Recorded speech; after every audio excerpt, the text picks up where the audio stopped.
Oiga, muchachos, se va cambiando en ustedes las diapositivas como yo estoy cambiando. A ver, en el momento estoy en el folículo de Graph, luego estoy en dos tablas paralelas sobre la síntesis de hormonas y ahora estoy nuevamente en una lista.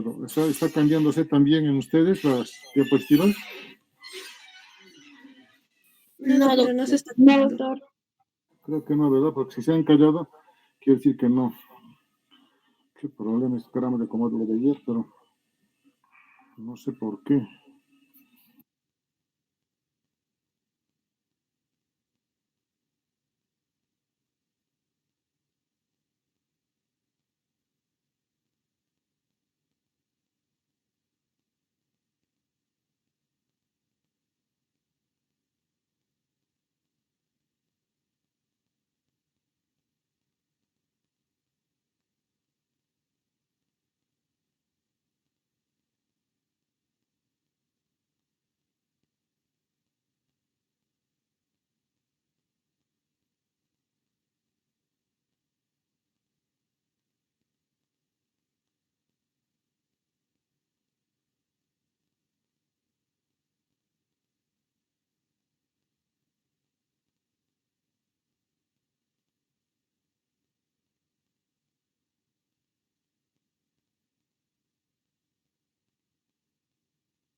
Ahora sí, ¿verdad?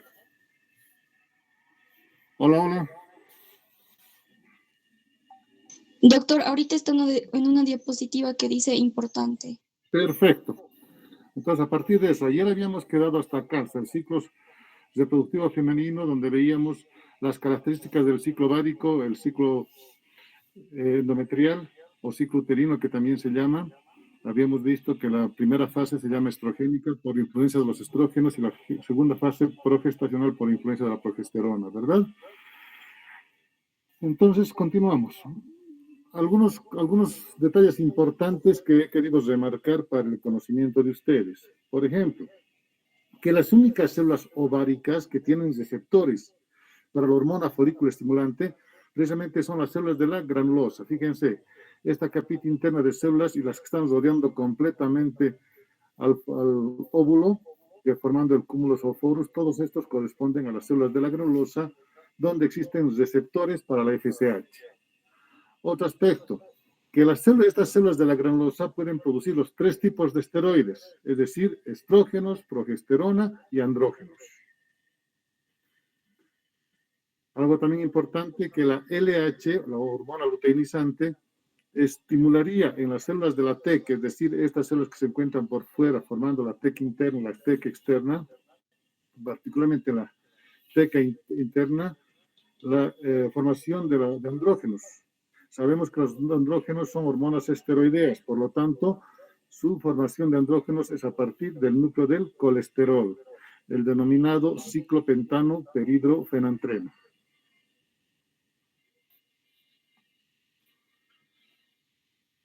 En esta lámina lo que estamos viendo es que esas células de la granulosa, me estoy refiriendo a estas son las células de la granulosa y estas son las células tecales, ¿verdad? Las más internas son las de la granulosa. Entonces, estas células de la granulosa reciben a la androsterona principalmente, ¿no ve? Que es una testosterona, bueno, que es un andrógeno, perdón, y la testosterona, que es otro andrógeno. Estos andrógenos que van a ser sintetizados en la TEC interna van a pasar a través de la membrana hacia las células de la granulosa para ser transformados en estrógenos. Esta aromatización que favorece la transformación de andrógenos en estrógenos es gracias al estímulo de la hormona folículo estimulante. Entonces estamos viendo que los andrógenos formados en la TEC interna van a ser llevados hacia las células de la granulosa donde por acción de la hormona folículo estimulante van a ser convertidos en andrógenos. Entonces yo les preguntaría, ¿dónde se forman los andrógenos en el folículo maduro? Su respuesta sería en la granulosa, ¿verdad? ¿A partir de quiénes se forman los estrógenos en la granulosa? A partir de los andrógenos que provienen de la teca interna. Otro aspecto importante, que el líquido folicular que se encuentra en ese antro folicular del folículo maduro o folículo de Graf tiene gran cantidad de iones, electrolitos, mucopolisacáridos, proteínas plasmáticas, hormonas, etc. ¿No? Entonces tiene una variabilidad de componentes. Otro aspecto importante, que estos folículos preovulatorios, porque son folículos maduros, donde simplemente falta que se produzca la ruptura para que se libere el óvulo, se caracterizan por tener un alto contenido de estrógenos y progesterona predominantemente y una baja concentración de andrógenos. También tenemos una serie de hormonas, ¿no ve? Peptídicas que se forman en las células de la granulosa que las describimos ayer, que son la inhibina, la activina y la folistatina, cuyas funciones ya las mencionamos. Recordando un poquito, la inhibina, habíamos visto que tiene dos formas, la A y la inhibina B. Su función, inhibir a la hormona folículo estimulante. La inhibina B se secreta en las células de la granulosa. Es decir, esa hilera de células que se encuentran rodeando al antro folicular. Esta inhibina B anula la acción de la folícula estimulante, porque han dicho que esas intrasinhibinas son inhibitorias de la FSH. La inhibina A, por su parte, actúa en la fase lútea del ciclo. Es la hormona luteinizante la responsable de controlar a la inhibina. Entonces, resumiendo, la inhibina inhibe a la hormona folículo estimulante. ¿Dónde se produce la inhibina? En las células de la granulosa. ¿Quién regula la función de la inhibina? La hormona luteinizante. También habíamos hablado del OMI, del inhibidor de la maduración del ovocito, que como su nombre indica, va a impedir que se produzca una maduración prematura del ovocito, es decir, una maduración antes de la aparición del pico de la hormona luteinizante que se da a mitad del ciclo menstrual. También hacíamos referencia al inhibidor de la luteinización y también al estimulador de la luteinización, ¿sí? Este último parte, bueno, sus nombres están claramente estableciendo la función que tiene. Inhibidor de la luteinización va a inhibir la formación del cuerpo lúteo. El estimulador va a estimular la formación del cuerpo lúteo. Particularmente el estimulador, obviamente que estará aumentado en los folículos que se van a salvar de la atresia. Bueno, después de ese breve resumen importante que me parecía para ustedes, hablaremos de lo que son la biosíntesis de las hormonas esteroideas. Habíamos indicado que las hormonas sexuales femeninas provienen de un origen común, que es el colesterol. Por lo tanto, al provenir del colesterol y ser su núcleo el ciclopentano perhidrofenoentreno, son denominadas hormonas esteroideas. Aquí tenemos esa cascada donde vemos cómo estas hormonas van produciéndose progresivamente. Lo que decíamos hace un momento, los andrógenos provenientes de la teca interna van a ser convertidos en la granulosa en estrógenos. Esta tablita, obviamente que se los voy a pasar ahí al finalizar toda la presentación para que la tengan y para que la repasen.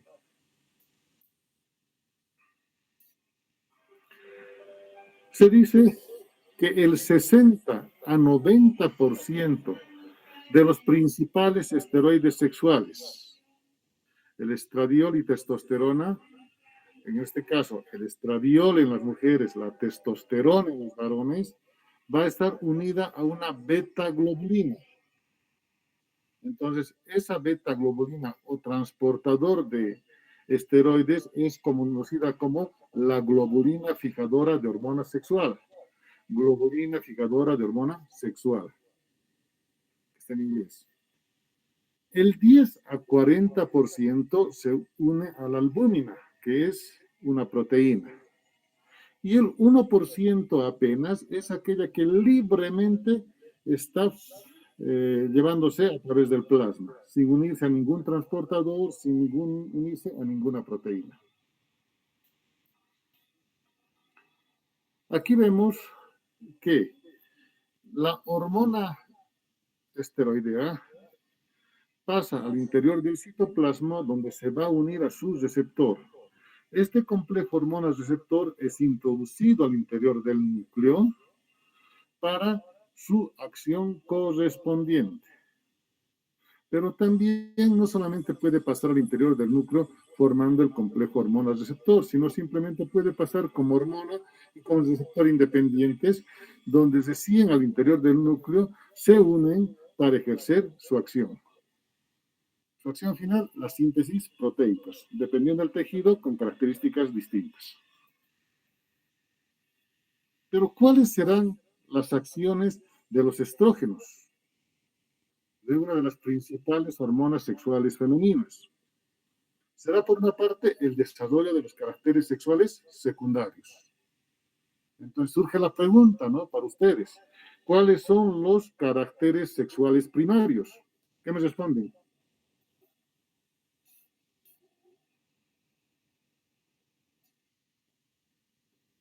Respondan, no tengan miedo, no le voy a decir nada.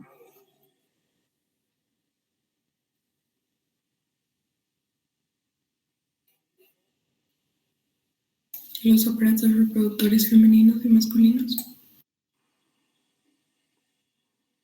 Ya, pero ¿cuáles son ellos? A ver, mencionándolos, pues. Doctor, los testículos en el varón y los ovarios en la mujer. Esos son los órganos, las gónadas masculina y femenina, pero ¿cuáles son los caracteres? Claro, ya son parte de los caracteres, pero ¿cuáles más son? Esos caracteres sexuales primarios. Los primarios es aquel que te permite reconocer, ¿no? El que te permite decir, este es varón y esta es mujer, cuando se paran frente a frente. Y esta característica primaria no la vas a descubrir recién en la adolescencia, ¿no? Cuando tú ves que está empezando a crecer la barba al varón o las mamas a la mujer, no la vas a descubrir, ¿no ve? La vas a descubrir cuando sean niños, cuando sean recién nacidos, inclusive al interior del útero, y ya dices, este es varón y esta es mujer en función a los caracteres sexuales primarios. ¿Y cuáles son? Le estoy preguntando de qué color es el caballo blanco de Napoleón.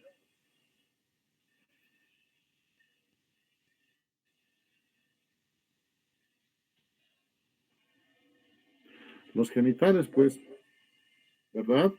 Es a través de los genitales que ustedes van a poder decir, este es varón y esta es mujer. ¿De acuerdo? No tengan miedo, si se equivocan, este es el momento para que puedan llenarse de conocimientos y evitar equivocaciones futuras. Bueno, entonces decíamos que los estrógenos van a ser responsables de los caracteres, del desarrollo de los caracteres sexuales secundarios. Así que los estrógenos van a permitir que en la mujer haya un crecimiento de las mamas. Permiten que maduren los genitales engrosándolos. Van a favorecer el engrosamiento de los muslos, dando esa característica o esa forma, digamos, a los muslos femeninos en relación a los muslos masculinos. A nivel vulvar, donde se encuentran los genitales externos, tiene una acción trófica, es decir, que tiene una acción que va a favorecer el desarrollo de estas estructuras. Van a favorecer el depósito de grasa en el monte de Venus, que ya habíamos indicado que es ese panículo adiposo que se encuentra por delante del pubis. Va a favorecer el depósito de grasa también a nivel de los labios mayores. Van a aumentar por su acción trófica el tamaño de los labios menores. Van a incrementar la irrigación, la vascularización y turgencia de esos genitales o de esa región vulvar. A nivel de vagina, van a producir el engrosamiento y maduración del epitelio vaginal.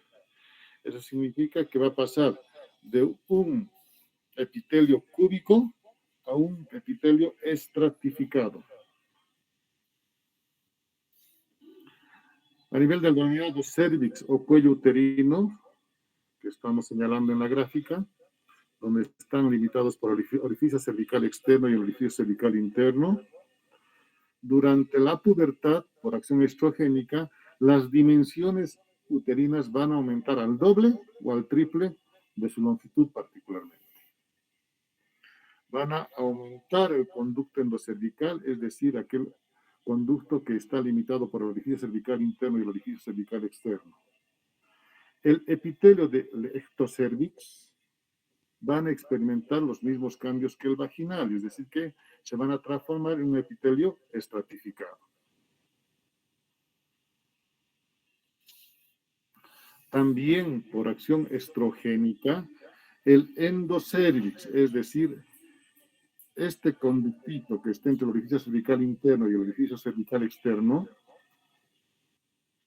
va a ser estimulado para producir un moco cervical acuoso, es decir, líquido, transparente, con una baja viscosidad, alcalino y de gran filancia.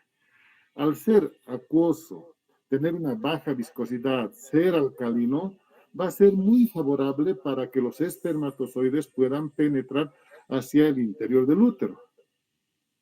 Precisamente, algunas personas utilizan este moco cervical para hacer una prueba que se llama la prueba de hojas de helecho, donde ese moco cervical se extiende en un portaobjetos al medio ambiente, se deja que se seque y se observa al microscopio y precisamente observamos esta característica de hojas de helecho. Eso indicaría que la persona está entrando al ciclo ovulatorio, a su ovulación. Y para muchas personas que quieren embarazarse, precisamente toman como parámetro para que puedan tener relaciones en esos días fértiles y puedan embarazarse. Y también al contrario, ¿no? Hay personas que utilizan este moco cervical y esta pruebita para precisamente evitar tener relaciones y evitar embarazos no deseados.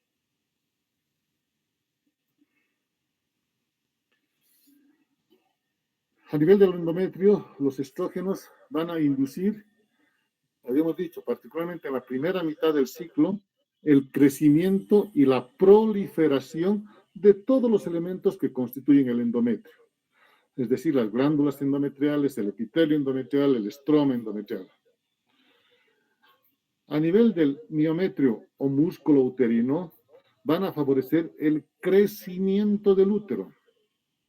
También estos estrógenos son los responsables de estimular la contracción uterina inducida por la oxitocina durante el trabajo de parto.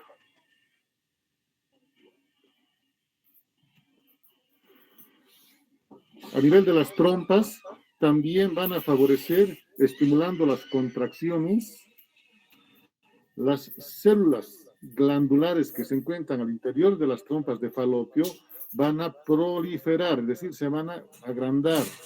Así también el número de células epiteliales ciliadas, que es la característica del epitelio al interior de las trompas de Falopio. También los estrógenos son los responsables de aumentar la actividad de los cilios que se van a mover en dirección del útero. ¿Por qué se mueven en dirección del útero? Para que de esa manera puedan favorecer el transporte del, en este caso, del óvulo desde la parte próxima a los ovarios hasta el interior de la cavidad uterina. A nivel de las mamas, los estrógenos favorecen el crecimiento de los conductos glandulares y la dilatación de los conductos excretores. Van a favorecer el desarrollo de los tejidos del estroma mamario, es decir, que van a ser responsables de que esas mamas sean más grandes o más pequeñas. Por otra parte, coadyuva favoreciendo al depósito de grasa en las mamas.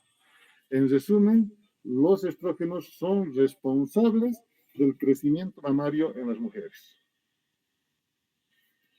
También los estrógenos tienen acción a nivel del metabolismo hidromineral. Sobre todo favorecen la retención de sodio y agua. Por eso van a ver que muchas personas, cuando están próximas al ciclo ovulatorio, se sienten un poquito aumentadas de peso, ¿no? Precisamente es por esa mayor retención de sodio y agua. También el sodio va a actuar sobre el metabolismo del calcio y el fósforo.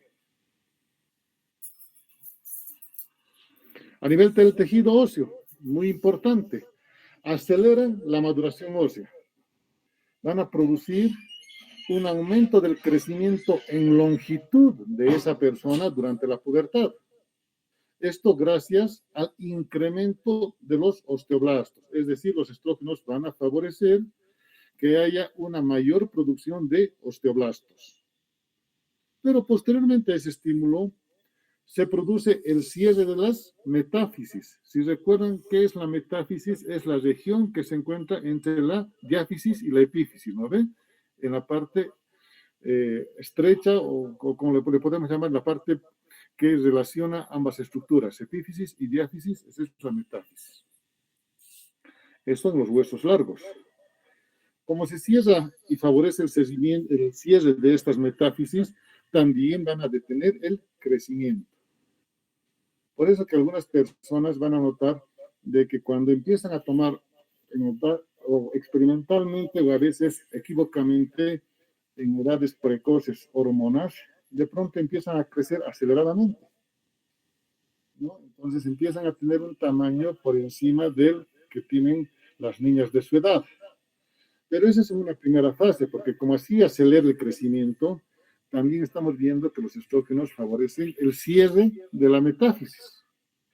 Al cerrar las metáfisis, se detiene la acción de los osteoblastos.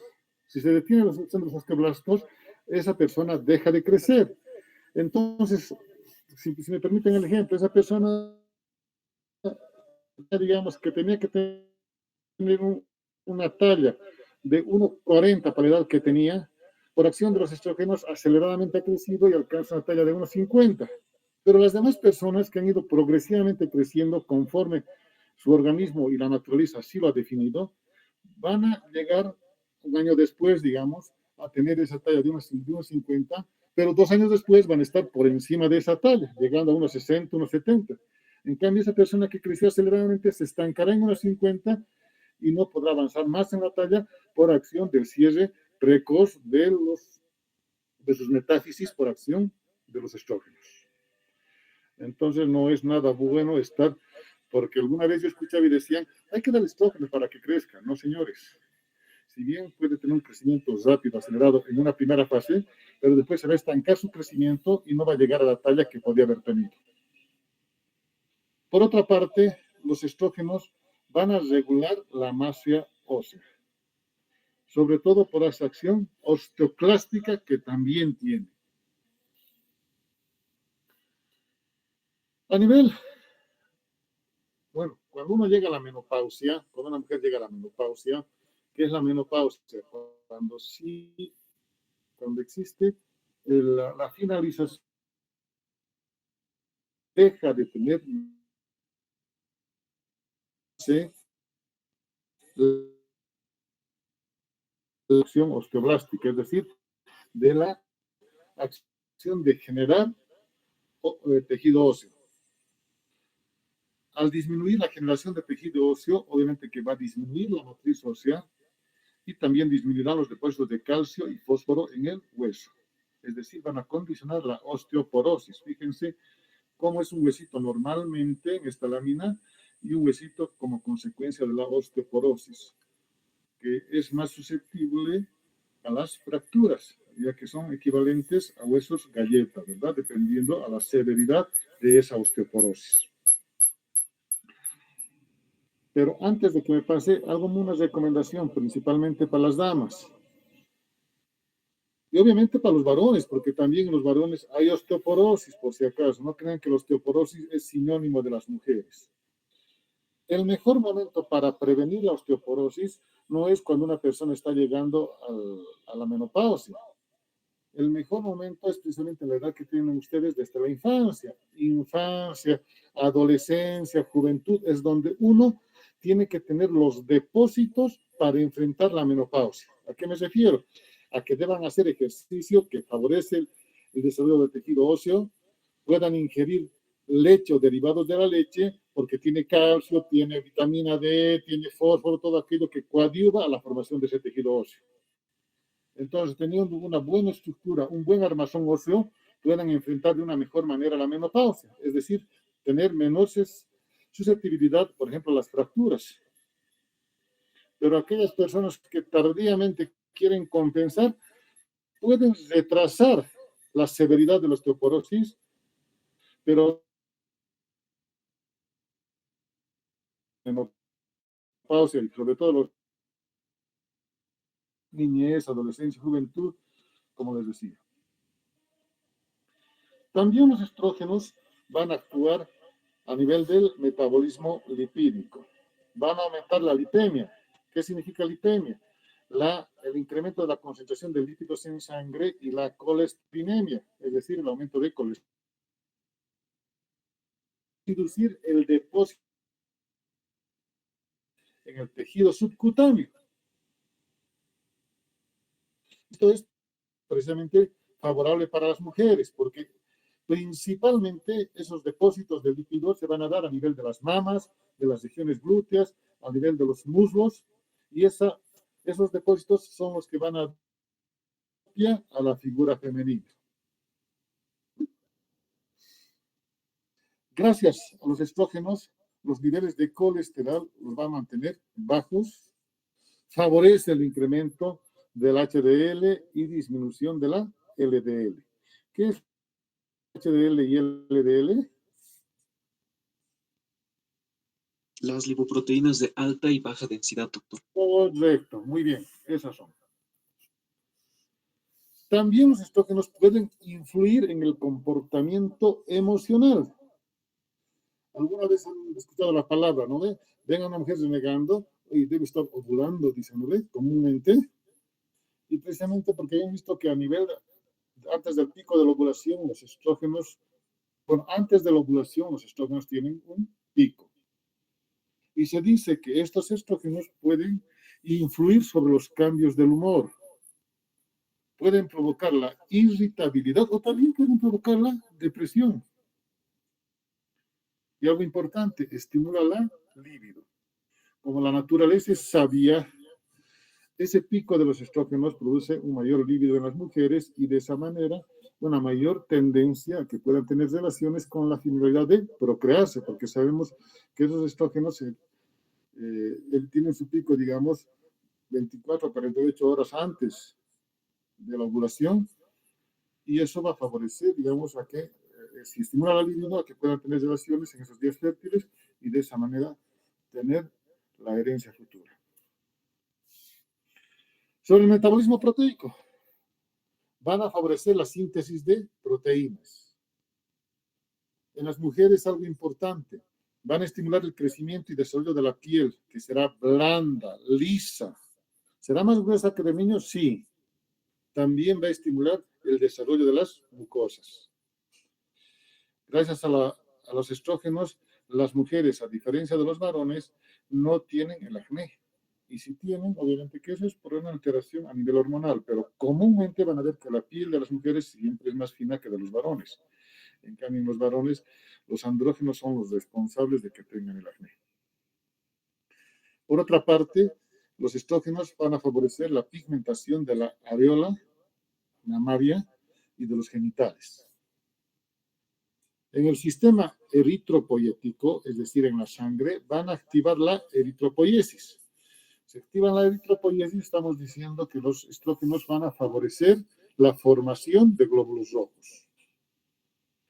Pueden también incrementar la coagulabilidad de la sangre.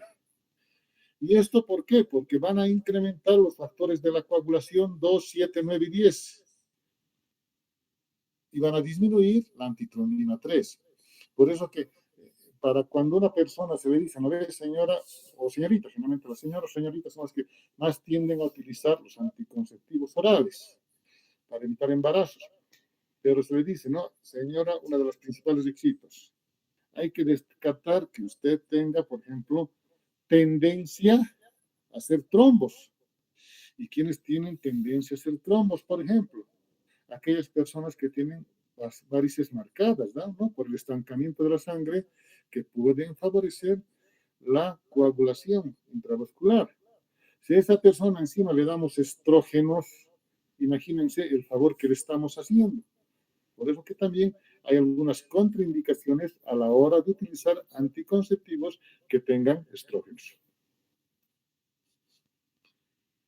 Bueno, muchachos, mil disculpas, pero lo dejaremos acá. No quiero pasarme como ayer y después estén con comentarios lindos sobre mi persona, así que no.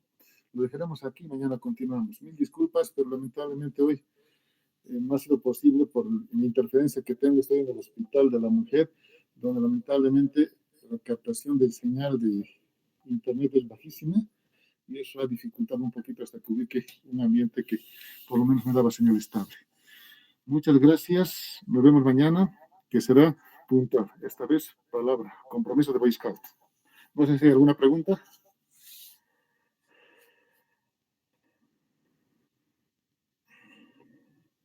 No, doctor, todo claro. Muy bien. Entonces, cuídense. Nos vemos mañana en la clase teórica. Gracias. Buen día. Gracias, doctor. Hasta luego. Gracias, doctor. Doctor, hasta luego. Gracias, doctor.